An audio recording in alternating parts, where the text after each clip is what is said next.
Hey guys, it's Don, the Solo RPG guy here. Come back at you with another video. In today's video, we're going to go over the Eldritch 2nd Edition Core Rulebook by Dan Cross of Crossroad Games. This is the same game that a while back on my video channel here on YouTube, I showed that my name would be printed in the book. Full disclosure, I have no financial gain in making this video, and I have no financial gain if you purchase the product.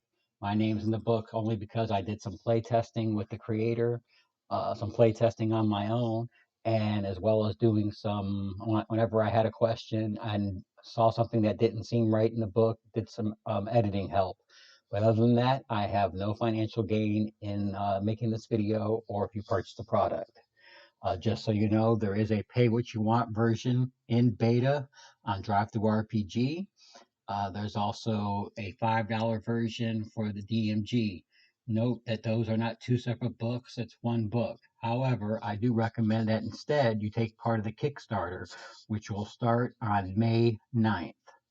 Or at least that's the projected date. That is subject to change, but right now we're looking at May 9th launching the Kickstarter, and the link will be down below in the show notes. Just so you know, this is probably one of the most unique systems I've come across. It's very different from anything that you've ever seen, at least from the OSR type community. Um, and it's different from any other game that I've ever seen before. And I hope to convey that to you through this video. So let's go ahead and take a deep dive in and see what we got. Okay, this game is part of the, I hope I'm pronouncing this right, the Polyphony role-playing game engine. It is a role-playing game engine conjoining fantasy, modern, and future genres under the umbrella of the Eldritch realms, each having its own unique melody, yet harmonizing with the others. The Eldritch RPG 2nd Edition is the first of these genre books with the separate corresponding setting book, and I hope I'm pronouncing this right, Enterrave, being the first official fantasy setting book for the Eldritch Realms, which will be part of the Kickstarter. Okay, here we're just going to take a quick skim through the table of contents. This is a 314-page PDF so far. It's still in beta, so there's no way we can go over everything that's involved in this game, but I will try to at least cover the player's portion of the book and at least give the highlights of the DMG section. As you can see, there's a lot of information here. Most of this you will be familiar with. Do not let the high page count in any way, shape, or form make you think this is a difficult game. This is a very easy game to play. Here it talks about, stop here and talk about character points and levels. Just so you know, this is a skill-based type game, not a level game like you would normally think of in D&D. Your character earns character points, which is this game's version of experience points. And then you use those experience points to purchase uh, better ability scores, better specialties, and better focuses or foci. There is a little bit of a level system, and it only revolves around one specific mechanic, and I will talk about that when I get to it. Here's where the chart where it shows the cost for your ability die, your specialization die, and your focus points. I want you to think of your ability scores like Savage World. Instead of a ability score, you have a ability die. Your abilities are ranked from D4 to D12. You also have specializations ranked from D4 to D12. And then you have your focuses or foci, and those are bonuses from +1 to +5. Quick look at the races. You have your dwarf, your elf, and if you look down here, you see your base die ranks for the various skills, which die apply to which ones, and then your advantages and disadvantages if you have any. In addition, you got your gnome and your half-elf, your half-orc and your halfling, your human and your draken, which are like the dragonborn in D&D. Like I said, each one has its own starting dice pool. Here's where it talks about the mastery die. Let me go over a little bit about the mastery die.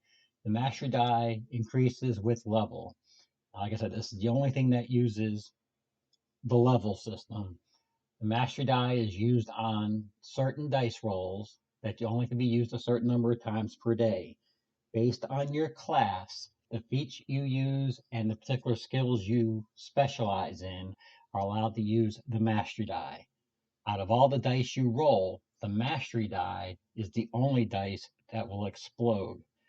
For those of you who don't know what explosion is, if you roll the maximum number on that die, you get to re-roll and add it together. Like I said, the mastery die is the only one that explodes. Here are your various classes: the adept, the assassin, the barbarian, the mage, the mystic and the rogue, the theurgist and the warrior.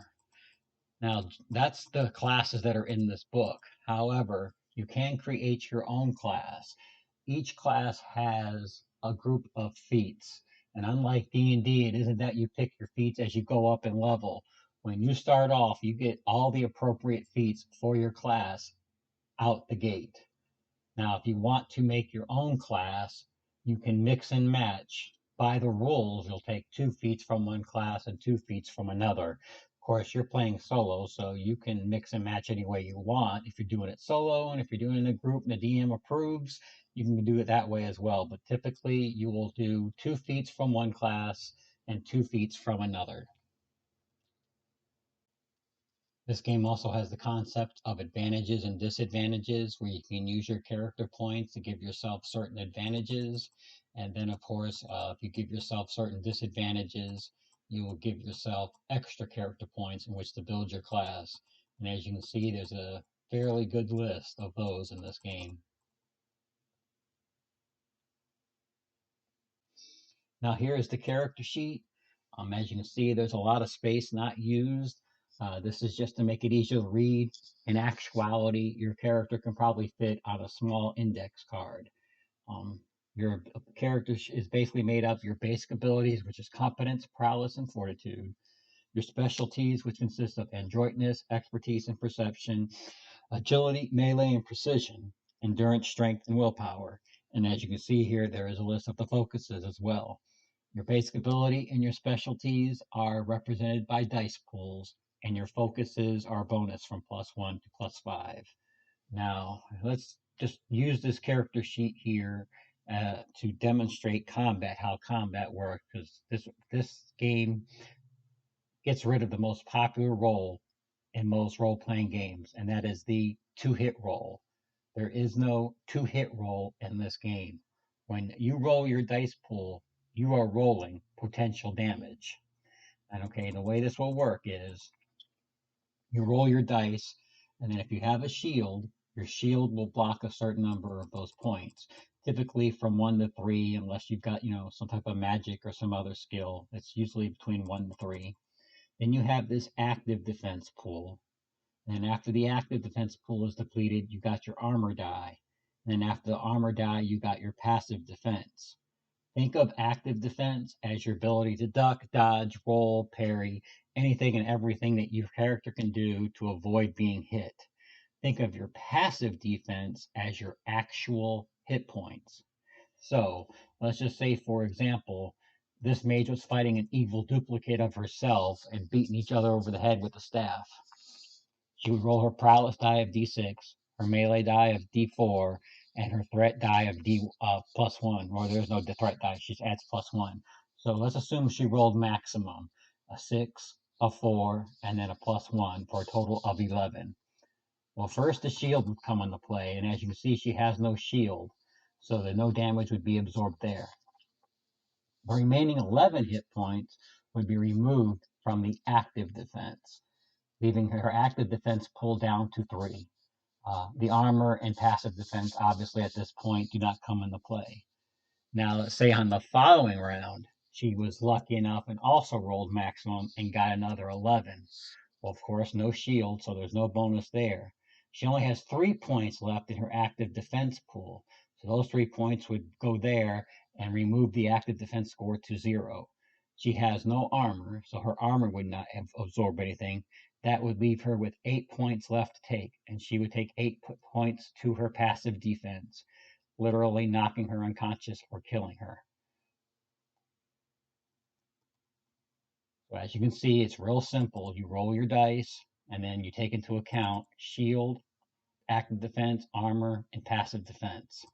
Now, at the end of a scene, when everything's said and done, your active defense pool will come back to its full 14 or whatever, however many number of points you got in there. That would go back to full.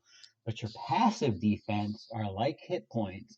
They take a while to heal. You'll have to rest, use magic, and all the other stuff you normally use to get your hit points back if any has been taken.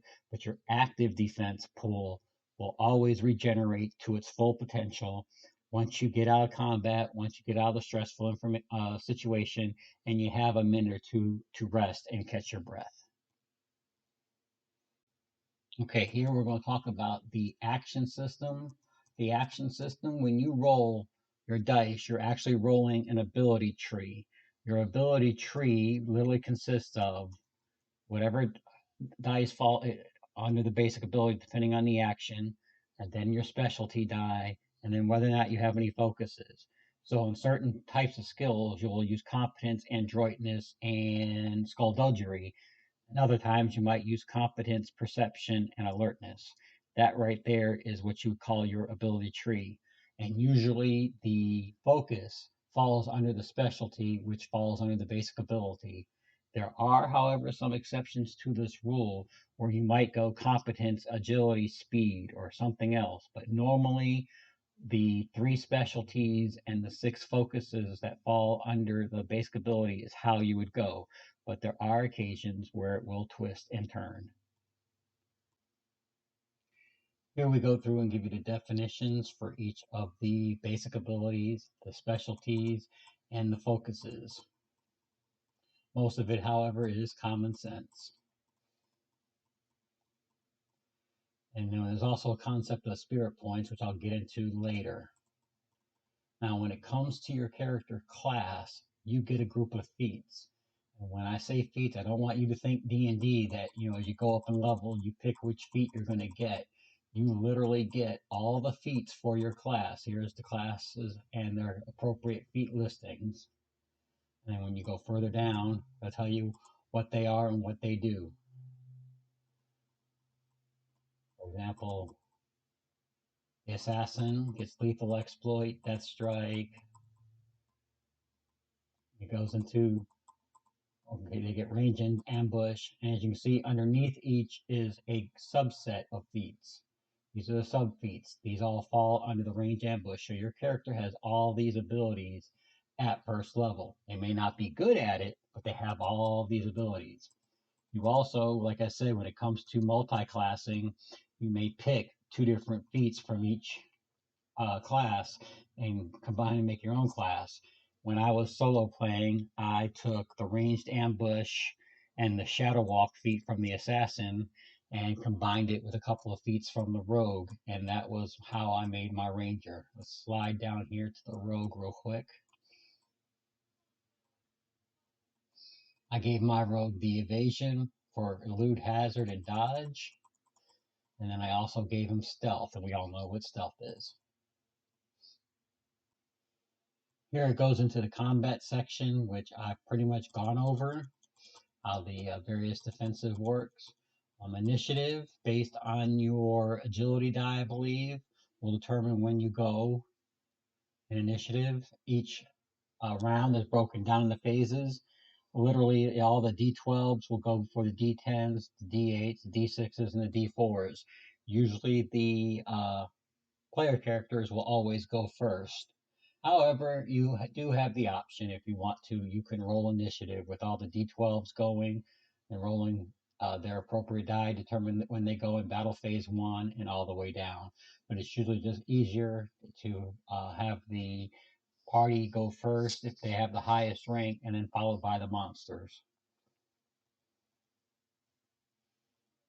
Again, we got some cool artwork.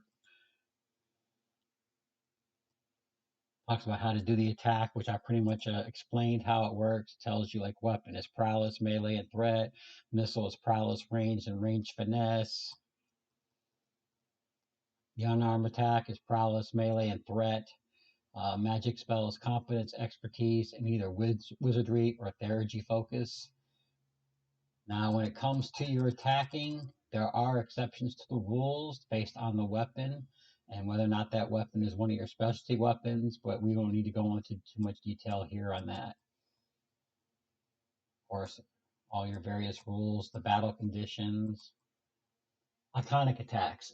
Here's something you might want to know. Every character may possess an iconic weapon or a spellcasting focus called an iconic item, granting greater variety and color to their attacks. An iconic item, whether it's a weapon or a foci, such as a holy symbol or a tuned wand, grants more options in fighting styles and allows a greater variation in the ability combinations when making attacks. In addition to making an iconic attack with mastery die as limited by level, this also triggers the possibility of delivering a critical hit. And literally with a critical hit, like I said, the mastery die will explode. It is the only ones that do explode.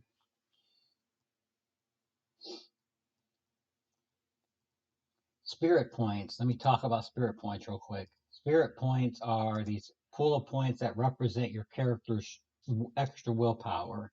They are used to invoke, which is used to trigger spells and magic items, perform some form act of iconic inspiration, add some panache, add a surge, or add a quickening. By spending spirit points, characters possessing the gift of magic can cast spells quickly and decisively without requiring the ability test. And of course, it gives you all the rules for all that. You got your various combat options, of course. Here's where it talks about the order of defenses that I mentioned earlier. And here's where it shows how they're used. Your active defense is your block, evade, and parry. Your passive defense is your ability to endure, resist, and withstand. And your spirit points are your activate, your inspire, and your surge. And as you can see, your active points are 100% refreshed, and so are your spirit points at the end of each encounter. Once you're safe from immediate physical or magical harm, and there's no hazardous situation, all those points come back. However, your passive hit points, like I said, are like regular hit points. They heal a little slower, so you got to guard those passive hit points because without those, you're dead.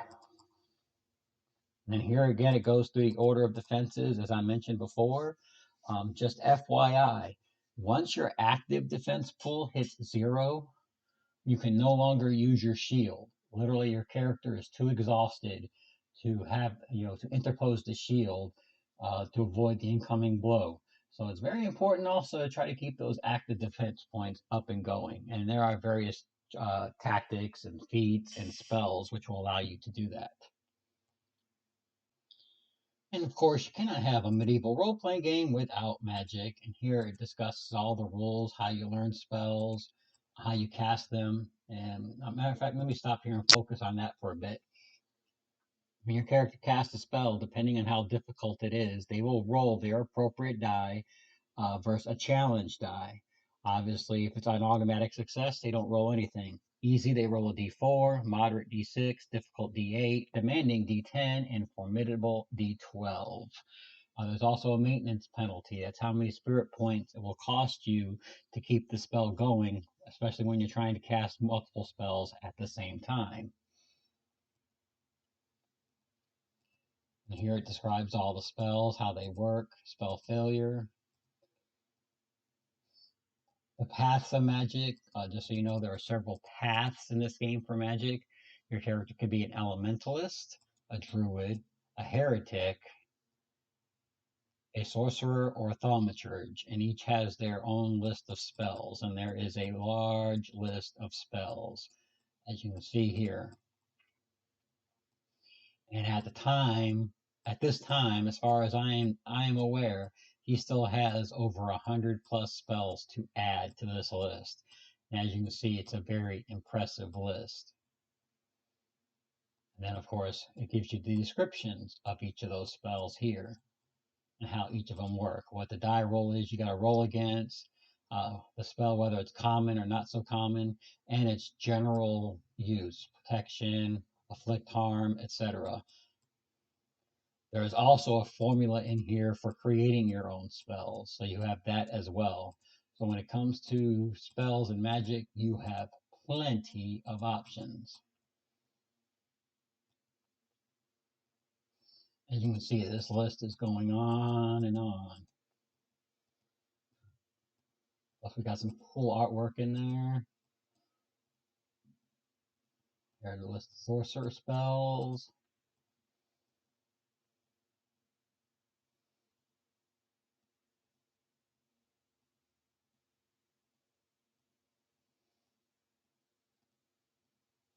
You can have much fun playing a spellcaster in this game because you have plenty of options.